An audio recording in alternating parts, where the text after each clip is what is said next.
우리 이 시간에 오신 여러분들 위해 특별한 하나님의 위로 축복이 함께하기를 주님의 이름으로 축원합니다. 우리 앞뒤 좌우에 있는 분들 따뜻한 사랑의 마음으로 인사를 나눕니다. 주님의 이름으로 사랑하고 축복합니다.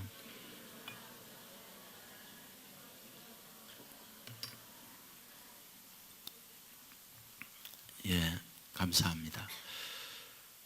대한민국의 경제 규모가 세계 11위라고 이야기하죠. 소위 GDP, 총 경제 생산량이 11번째 마크를 하고 있다.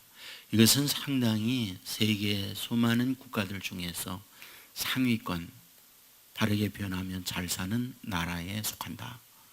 이렇게 볼 수 있죠. 그러면 이런 경제 수준이 있음에 대한 행복도, 이거는 어느 정도일까? 58위를 마크하고 있습니다. 경제 수준은 높은데 행복 수준은 낮다. 무엇을 뜻하는 걸까요? 열심히 노력하고 힘을 써서 경제 수준은 올라왔지만 사실상 행복과는 거리가 멀다. 이런 생각을 할 수 있죠. 우리는 OECD 국가 중의 하나입니다. 경제 개발 국가의 한 나라 중에 하나죠. 그 가운데 2003년도 자살 1위였어요. 금년도까지 자살 1위의 자리를 다른 나라에 양보한 적이 없어요. 오늘까지 굳굳하게 이 사실을 지켜내고 있는 거죠. 무엇을 의미하고 있는 거죠? 사는 게 고단하다. 사는 게 그렇게 쉽지 않다. 힘들고 어렵다. 이 뜻을 말하는 거죠. 그러면 왜 사람들은 힘써 노력하여 경제적 수준은 올려놓았는데 그렇게 힘이 드는 걸까요? 정해진 파이가 있어요. 그 정해진 파이를 서로 많이 갖기 위한 아기다툼, 서로 많이 얻기 위한 경쟁, 이런 속에서 삶은 고단한 거예요. 삶은 힘든 거예요. 그러다 보니 여기에서 지쳤고 잃게 되어질 때 버텨내지 못함으로 스스로 삶을 정리하는 경우들이 많이 생겼다. 우리에게 이 사실을 말해주고 있다라는 거예요. 저는 오늘 본문을 그런 시각에서 보고자 합니다. 내 잔이 넘치나이다. 여기에서 내 잔이 넘친다라고 할 때 어떤 의미일까? 본문의 배경은 음식을 먹는 식탁에서의 내용이에요. 원수의 목전에서 상을 차려준다. 그러다 보니 그 상에는 자연히 뭐가? 컵이 있다. 그 컵에는 물 내지는 와인이 부어지게 된다. 이것을 보여주고 있는 거죠. 여러분들 여기에서 말하려고 할 때에 원수의 목전에서 상을 베풀어주고 그 빈잔에 물이나 와인을 넘치도록 부어주고 이 뜻을 말하는 걸까? 사실은 그렇지 않은 거죠. 여기에서 와인을 넘치게 부어준다. 음식 먹을 때 목말라 하지 말고 목매지 말고 물을 넘치도록 부어준다. 이 말은 아니죠.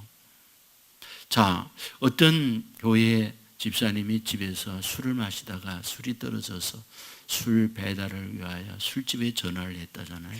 근데 전화를 잘못 눌러서 목사님 댁으로 전화가 갔어요. 그 목사님이 전화를 받으니까 집사님이에요. 근데 이 집사님이 와, 아이 목사님이 어떻게 그렇게 술집에 계세요? 이렇게 이야기하는 거죠. 아니 집사님 어떻게 된 겁니까? 나 지금 잔이 비었어요. 그래서 잔을 넘치게 하려고요. 라고 얘기를 했다는 거죠. 여기에서 잔이 넘치는 거는 사실 그런 잔을 말하려는 건 아니죠. 인생을 살아갈 때 누구나 다 빈잔이 있거든요. 그 빈잔을 채우고 싶어 해요. 역사 이래 누구나 다 그 잔을 채우고 싶은 욕망이 있는데 그것은 세 가지예요. 하나는 돈이요, 하나는 권력이요, 하나는 쾌락이에요. 이것은 지금까지 한 번도 그 세계를 항목을 바꾼 적이 없어요. 1000년 전에도 그랬고 100년 전에도 그랬고 현재도 그랬고 500년 후에도 이거는 변하지 아니하는 불변의 인간적 잔을 넘치고자 하는 욕망이라고 할 수 있는 거죠. 자, 그런데 문제는 이런 것을 채워가는 과정 속에 나타나는 게 있죠. 스트레스입니다. 누구나 다 그 모든 것들을 만족하게 얻어낼 수 있는 건 아니니까. 그래서 삶은 고단한 거예요. 그래서 힘이 드는 거예요.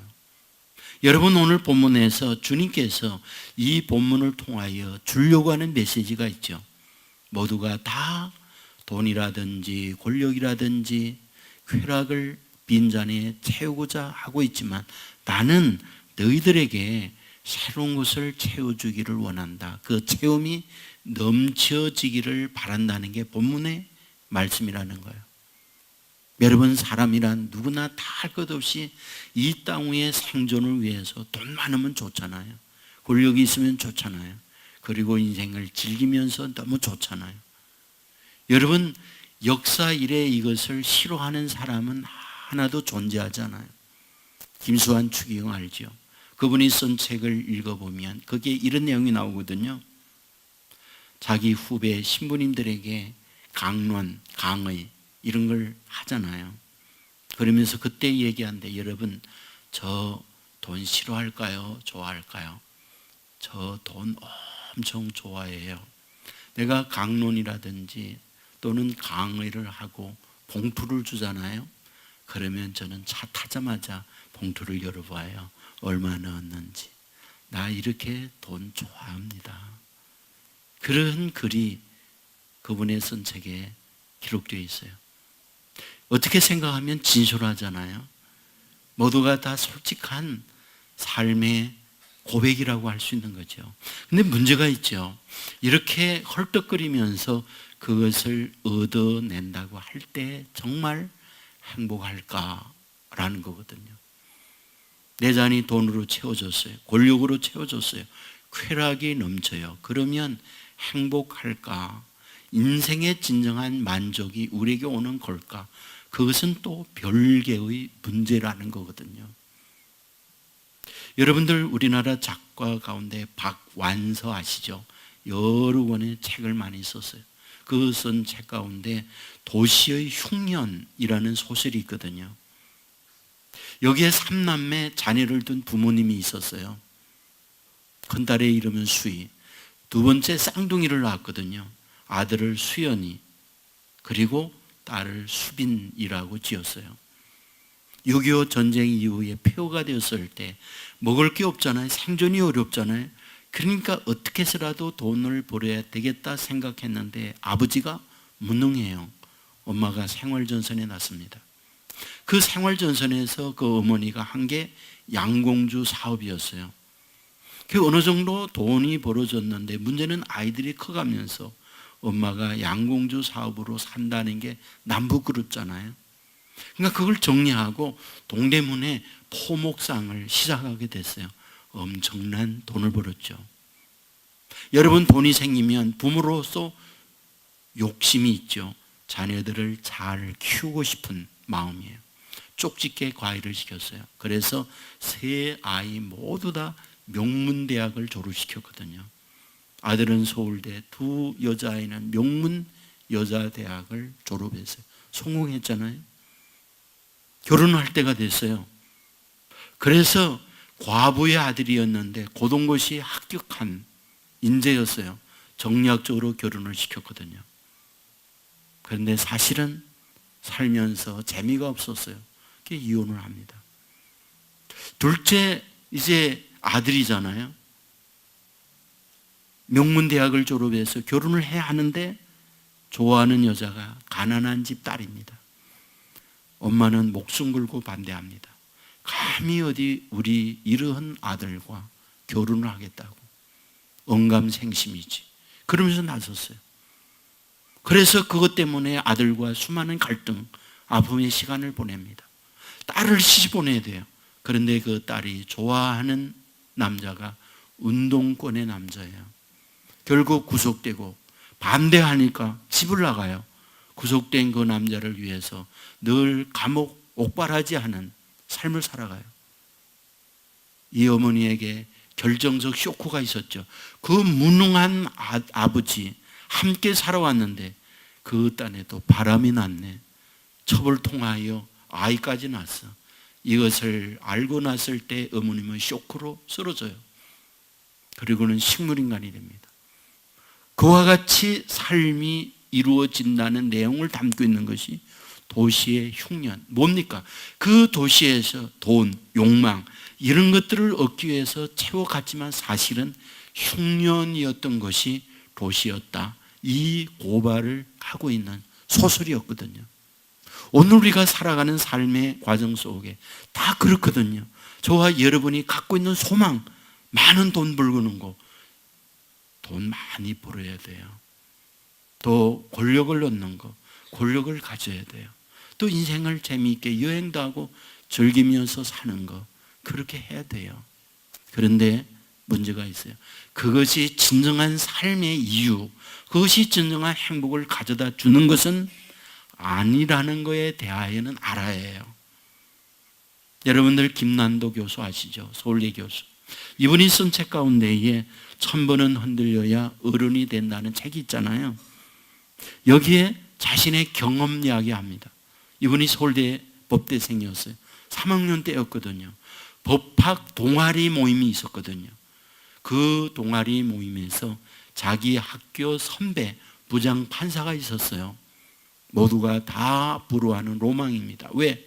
대학에서 1등, 사법고시 학생 다닐 때 합격, 그리고 연수원의 1등, 그리고 판사로서 승승장구하고 있는 가장 앞서가는 모델적 인물이었거든요. 그래서 그분을 찾아가서 그분에게 인생의 교훈도 받고 어떻게 하면 자신의 미래가 아름답게 그 뒤를 따라갈 것인가 한번 배우자. 그래서 그 법학 동아리가 간 거죠.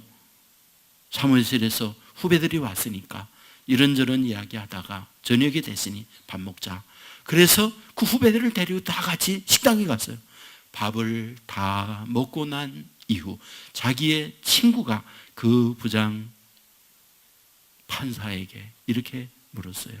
판사님, 왜 사세요? 라고. 뜬금없는 질문에 분위기는 싸늘해졌어요. 잠시 침묵이 흐르고 난 이후 부장판사가 입을 열었어요. 죽지 못해서 살지 뭐. 이렇게 얘기한 거예요. 죽지 못해서 살지 뭐. 라고 얘기한 거예요. 이 말을 들었던 김난도 교수님은 쇼크를 받은 거예요. 왜?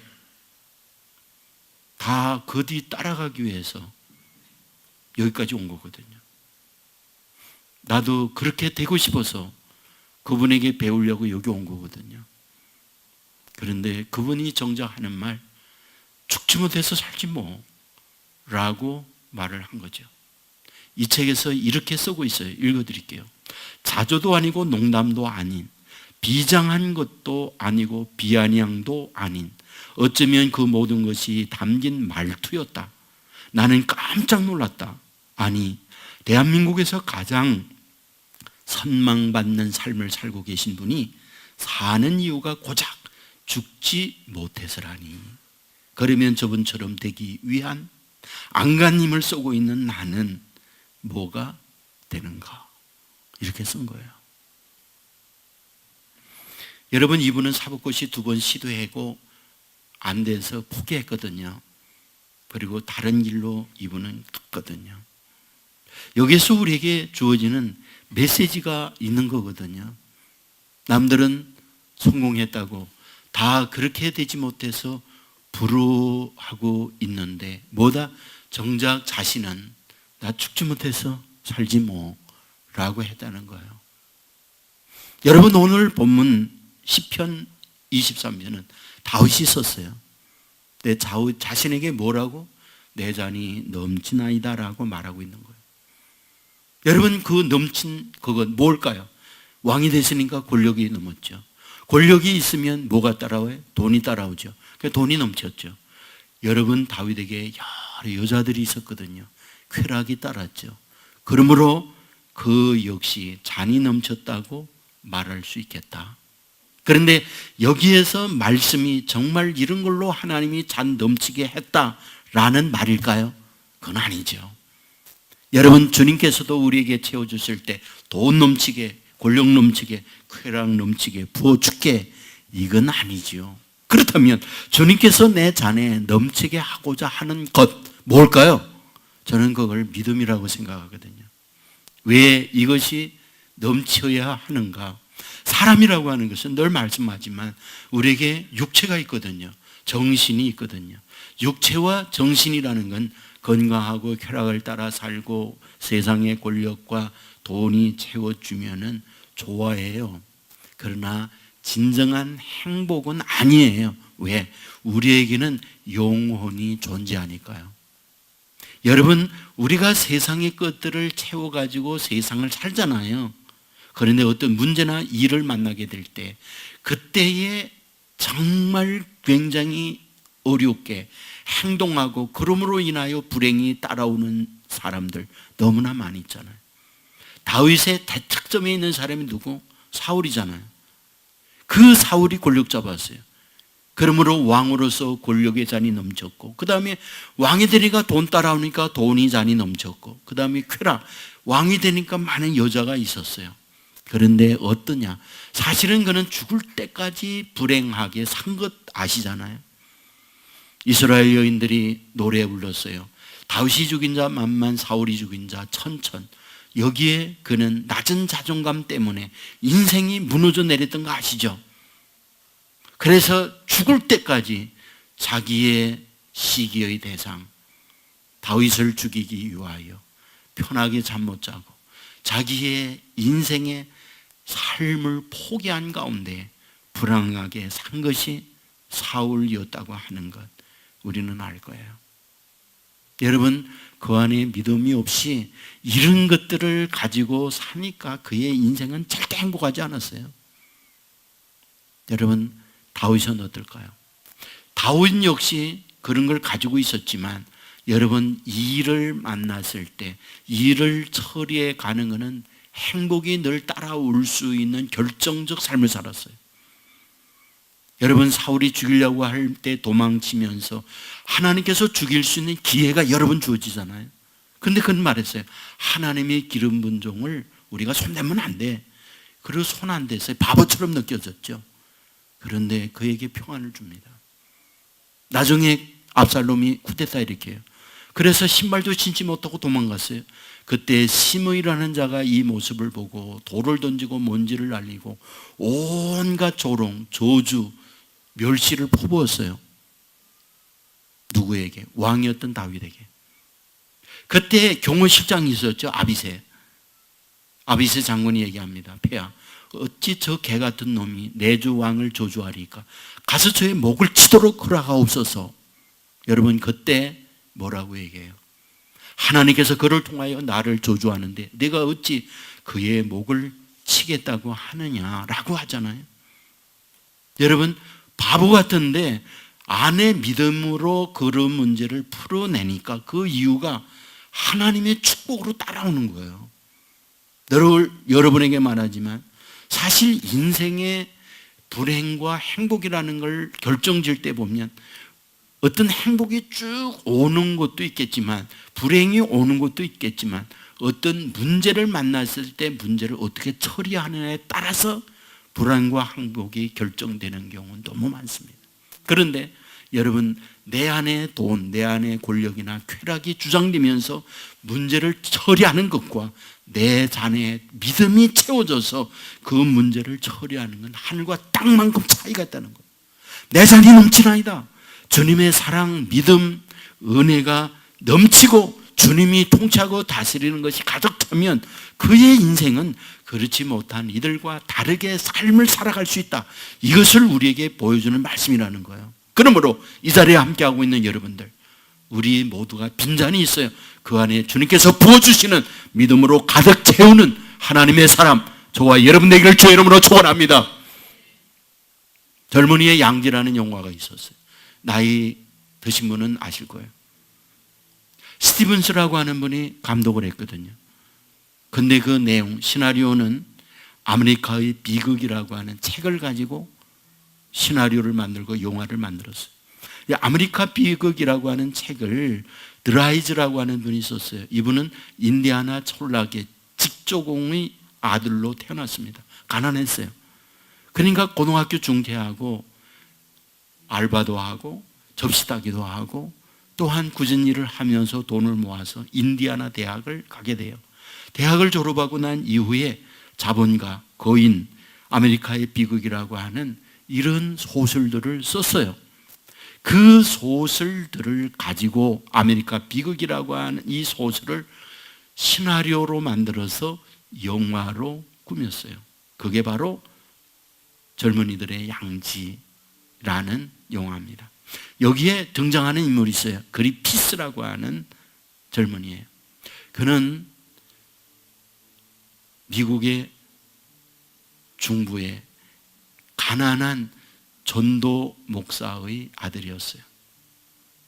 아버지는 늘 길거리에 나가서 주 예수를 믿어라. 그리하면 너와 내 집이 구원을 얻으리라. 이렇게 외쳐요. 하지만 경제적으로 너무 가난했어요.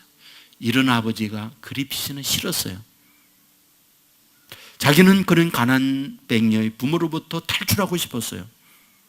그래서 경제적 여유가 없던 그는 학교를 제대로 다니지 못하고 15살에 점포에서 일하게 됩니다.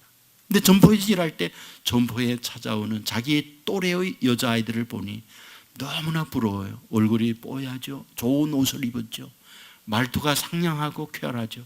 자기는 가난한 집에서 먹고 사는 문제가 어렵게 지내고 있는 것이 바로 그리피스의 삶이에요. 여러분, 이런 현실에 있을 때에 자기 큰아버지가 뉴욕에서 공장을 하고 있었거든요. 마음속에 이런 생각이 듭니다. 내가 집을 탈출해야겠다. 그리고 그 뉴욕에 가서 넓은 곳에서 나도 좀 살아봐야겠다. 아버지에게 사정을 하고 큰아버지 있는 공장으로 가요. 공장에서 큰아버지를 도우며 일하는데 공장에 일하는 여공 직공이 있었어요. 그 직공이 로버타라고 하는 여자아이였어요. 그와 눈이 맞았어요. 그런데 덜컥 임신이 되고 만 거예요. 그런 참에 누군가로부터 소개를 받은 여인이 있었어요. 손드라라고 하는 이름이었어요. 그런데 그는 보통 여인이 아닌 뉴욕의 상류층 가정의 딸이었습니다. 말이 달랐고 얼굴에 표정이 달랐고 삶의 모습이 자기와 달랐어요. 자기 마음속에 그리움이 있어요. 나도 상류층에 진입을 하고 싶다. 근데 문제는 걸림돌이에요. 여공, 직공, 임신하고 있는 로버타라고 하는 아이였어요. 그리피스는 고민을 하다가 결정을 내리죠. 어떻게 하든 임신한 직공 아이를 정리해야 되겠다. 휴일날 얘기했습니다. 같이 놀러 가자. 강가로 놀러 갔습니다. 그리고 조그만 보트를 타고 한 강 가운데로 들어갔을 때 의도적으로 그 보트를 침몰시켜요. 전복이 돼서 그 강에서 호적 그리다가 결국 자기는 가까스로 수용하는 척 하면서 나옵니다. 바로 그 여인은 그곳에서 익사하고 말죠. 여러분, 다음날 완전 범죄로 끝나서 이제는 산드라 상류층에 있는 딸과 결혼을 하고 내 인생이 점프할 수 있는 길이 이제는 열려졌다라고 생각했던 이 그리피스, 다음날 익사체로 그 여인이 떠오른 거예요. 경찰이 수사에 나섰죠. 결국 꼬리가 잡혔어요.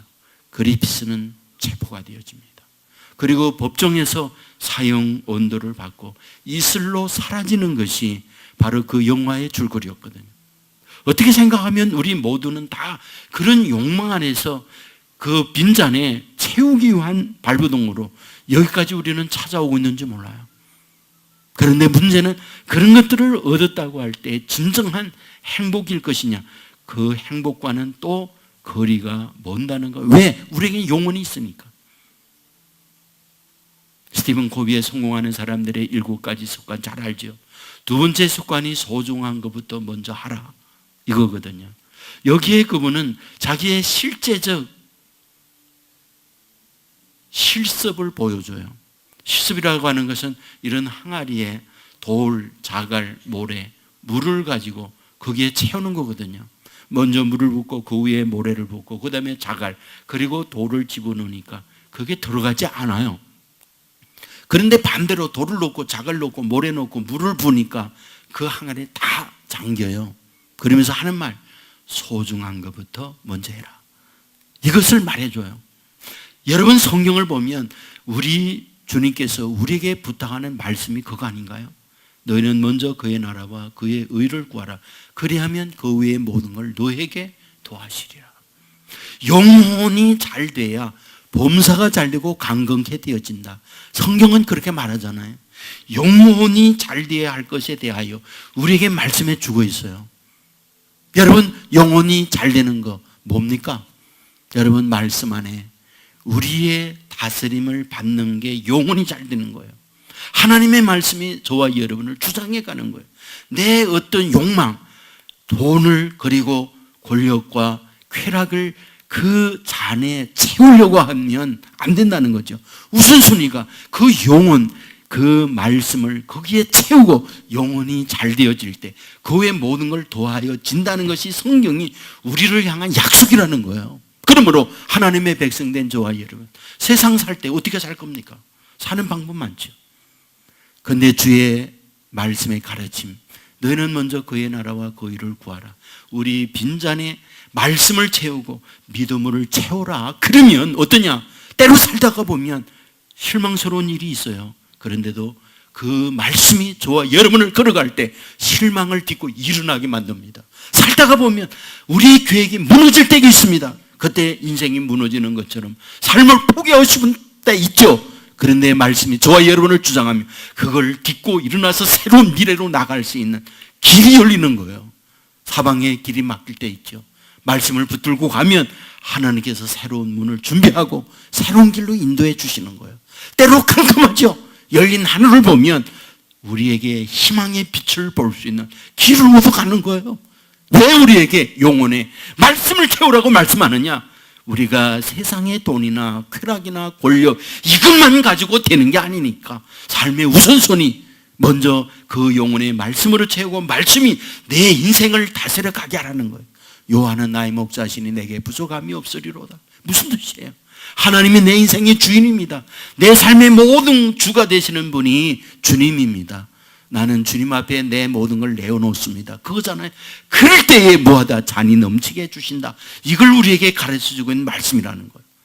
함께하는 여러분, 우리는 다 빈잔을 갖고 있어요. 거기에 채우고자 발버둥을 치죠. 돈과 권력 그리고 쾌락을 채우고자 해요. 물론 꼭 필요합니다. 그런데 우선순위가 있어요. 먼저 그의 나라와 그 의를 구하라. 영혼의 믿음으로 채우라. 그러면 그 외의 모든 걸 너에게 더하신다. 이 말씀과 함께 내 빈잔의 영혼에 위로 주시는 은혜, 말씀, 믿음으로 채움으로 말미암아 그 외에 더하는 축복을 누리고 사는 저와 여러분의 삶이 되기를 주의 이름으로 축원합니다. 모두 자리에 일어나